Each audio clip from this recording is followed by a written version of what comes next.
안녕하세요. 오늘은 인장과 압축 부재의 실제 문제 형태로 다뤄보는 시간을 갖도록 하겠습니다. 기술사 시험에서는 단순한 개념보다는 어떻게 계산을 하고 어떻게 설명하는지가 굉장히 중요하게 되겠습니다. 먼저 기본 핵심 개념부터 알아보겠습니다. 인장은 여러분이 잘 아시죠? 인장은 늘어납니다. 그리고 압축은 줄어듭니다. 그렇다면 이 인장과 압축은 응력에서는 어떻게 계산될까요? 응력 계산은 같습니다.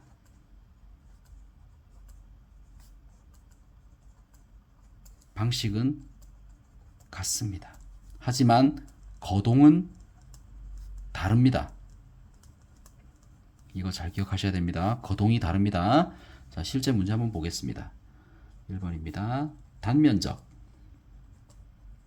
500mm 제곱인 강봉의 길다란 강제형 봉입니다. 100kN의 인장력이 작용할 때 발생하는 응력은 어떻게 될까요? 계산해 볼게요. 먼저 그림을 한번 그려볼까요? 강봉의 모습을 한번 그려보겠습니다. 이렇게 생겼다고 하고 이 단면적이 500mm 제곱. 여기에 이제 힘이 100kN의 인장력이 작용하게 됩니다. 그러면 발생하게 되는 응력은 어떻게 구할까요? 자, 응력을 한번 구해보겠습니다. 응력 공식 기억하시죠? 시그마는 A분의 P. 자, P는 얼마인가요? P는 100kN이죠. 인장력 100kN. 그리고 A는 단면적 500mm 제곱. 계산하면 얼마일까요? 0.2 kN mm 제곱이 될 겁니다. 이대로 두면 안 됩니다. 응력의 형태로 우리는 산정을 해야 되기 때문에 응력 단위로 바꿔줘야 됩니다. 응력의 단위는 파스칼입니다.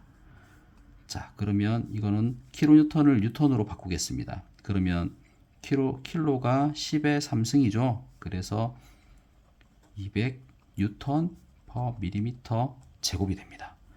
이 뉴턴 퍼 밀리미터 제곱을 메가 파스칼이라고 합니다. 그래서 답은 200 메가파스칼이 되겠습니다.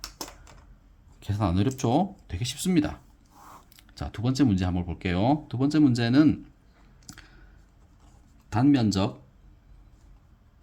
A 그리고 인장력 12kN 그리고 피로 강도가 600 메가파스칼인 강봉이 있을 경우에 단면적 A를 산정하고 피로 파괴 방지 대책을 설명하시오. 자, 이렇게 문제가 많이 출제됩니다. 이러한 형태가 기술사 문제에서 많이 나옵니다. 자, 먼저 한번 구해봅시다. 단면적 A를 산정해야 되는데, 자, 우리가 알고 있는 응력 공식은 시그마는 A분의 P죠. 그런데 지금 알 수 있는 게 인장력 12kN은 P에 적용하면 되고, 단면적 A는 여기 문자로 그대로 나와 있고, 시그마 응력이 없습니다. 근데 피로 강도 600메가파스칼이 있습니다. 자, 우리는 여기서 잠깐 강도와 응력이 같은 걸까요? 이거는 같다고 말할 수도 있고 아니다라고 말을 할 수 있는데 태생을 먼저 봐야 됩니다. 응력은 재료에 발생하는 내력이죠. 힘이 작용했을 때 재료 내부에 발생하는 내력입니다. 이 내력이 점점 커져서 한계 상태까지 왔을 때 파괴되기 직전에 나올 수 있는 그 응력을 강도라고 합니다. 즉 응력은 커져서 파괴에 저항하는 최대 힘인 강도로 나타내게 됩니다. 그래서 강도는 결과가 되고 응력은 과정이 됩니다. 힘이 작용해서 내력이 발생하고 그 내력이 점점 커져서 파괴에 이르게 될 때, 그때를 강도라고 합니다. 그래서 강도와 응력은 같을 수도 있지만 다르다라는 것을 말씀드립니다. 말을 애매하게 하죠. 사실입니다. 자, 그래서 다시 한번 구해 볼게요. 피로 강도는 600메가파스칼이니까 이거를 공식을 다시 한번 적어 봅시다. 여기서 시그마는 600메가파스칼 는 단면적 A에 P는 인장력 12kN이죠. 이렇게 되었습니다. 이 상태일 때 A를 구해보면 어떻게 할까요? 600 뉴턴 퍼 밀리미터 제곱, 요 메가파스칼을 이 단위로 바꾼 겁니다. 곱하기 12,000 뉴턴. 그렇죠? 제가 잘못했습니다. 죄송합니다. A가 1에 갔으면 이거를 나눠줘야 됩니다. 제가 실수 많이 합니다. 12,000 뉴턴 나누기 600 뉴턴 퍼 밀리미터 제곱을 하게 되면 A는 20이죠. 20 밀리미터 제곱이 됩니다. 간단하게 구할 수 있습니다. 자, 이제 피로 파괴에 대해서 알아봅시다. 피로 파괴는 작은 힘이 반복적으로 지속적으로 계속 작용하게 되면 그 작은 힘으로도 파괴에 이를 수 있는 그런 파괴 형태를 피로 파괴라고 합니다. 강제는 피로 파괴에 굉장히 취약합니다. 자, 이 피로 파괴를 막을 수 있는 방지 대책을 한번 알아보겠습니다. 첫 번째로는 응력 집중을 최소화해야 됩니다. 단면에 노치부라든지 모서리 가진 부분, 그런 부분들에서는 응력이 많이 집중됩니다. 이런 부분들을 최소화하면 됩니다. 급격한 단면 변화를 최소화해야 됩니다. 그리고 세 번째는 표면의 조도를 향상시켜야 됩니다. 여기서 말하는 조도는 표면이 거칠거칠한 정도를 말합니다. 지금은 응력에 대해서 말씀드리고 있기 때문에 피로 파괴는 이 정도만 설명하고 나중에 다시 또 다루도록 하겠습니다. 이렇게 두 가지 문제를 풀어봤는데 기술사 문제에는 이 두 번째 유형이 많이 나옵니다. 그리고 피로 파괴에 대해서는 이렇게 적으면 안 됩니다. 더 적어야 됩니다. 이렇게 쭉 적어서 한 페이지 정도를 충분히 적을 수 있으셔야 됩니다. 자, 이제 다음 문제를 한번 보겠습니다. 다음 문제는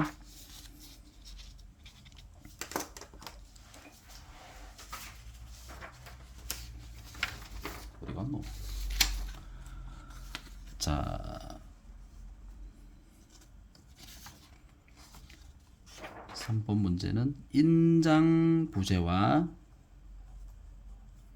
압축 부재의 차이를 설명하고 각각의 구조적 특징을 기술하시오. 이런 형태의 문제가 기술사 문제에서는 많이 나오게 됩니다. 자, 첫 번째 문제를 한번 풀어봅시다. 정의를 먼저 적습니다. 정의를 적고 압축 부재와 인장 부재의 정의를 각각 적어줍니다. 인장 부재는 축방향 인장력을 받는 부재, 압축 부재는 축방향 압축력을 받는 부재. 글씨가 엉망이라서 정말 죄송합니다. 자, 두 번째는 거동의 특성을 적어줍니다. 인장 부재는 파단 전에, 끊어지기 전에 변형이 발생합니다. 파괴되기 전에 변형하는 그런 능력을 연성 능력이라고 그랬죠. 그래서 이것을 연성 거동이라고 표현하겠습니다. 지금 거동 특성을 말하기 때문에 연성 거동이라고 기재했습니다. 그 다음에 압축 부재. 압축 부재는 좌굴 발생 가능입니다. 자, 좌굴이란 말이 한번 나왔습니다. 세 번째, 구조적 차이. 인장 부재는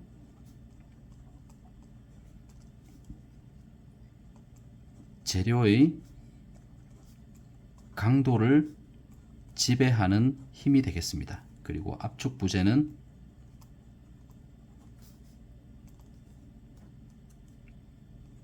좌굴에 의해서 거동이 결정됩니다. 즉 좌굴 파괴될 것인지 압축 파괴될 것인지. 자, 네 번째는 적용 사례. 인장은 케이블이나 앵커의 부재가 인장 부재이고요. 그 다음에 압축은 기둥이나 말뚝 기초가 되겠습니다. 자, 여기까지 적었는데요. 이렇게만 적으면 안 됩니다. 조금 더 적어야 되고요. 그림도 있으면 좋습니다. 그림에서는 단면에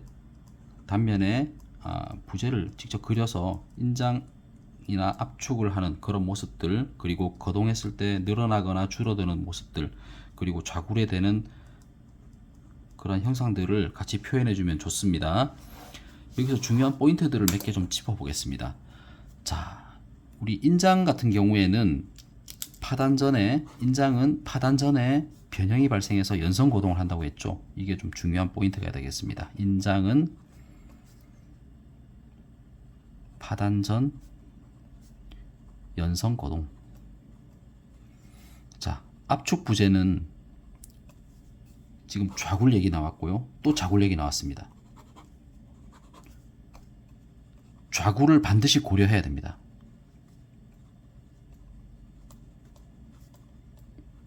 좌굴이 뭐냐면, 좌굴은 버클링이라고 하는데요. 굽힘 파괴 형태를 좌굴이라고 합니다. 압축력이 작용하게 되는 그런 축부재에서는 그 압축력이 축에서 어느 정도 편심을 가지면 좌굴의 발생 우려가 있습니다. 그래서 좌굴을 반드시 기재를 해야 됩니다. 좌굴을 안 쓰면 점수 안 나옵니다. 자, 마무리하겠습니다. 압축 부재는 좌굴 검토가 필수적입니다. 반드시 넣어야 됩니다. 좌굴에 대해서는 제가 나중에 한 번 더 설명을 드리도록 하겠습니다. 자, 오늘은 여기까지입니다. 다음 시간에는 변이와 변형에 관련돼서 더 확장해서 설명드리도록 하겠습니다. 감사합니다.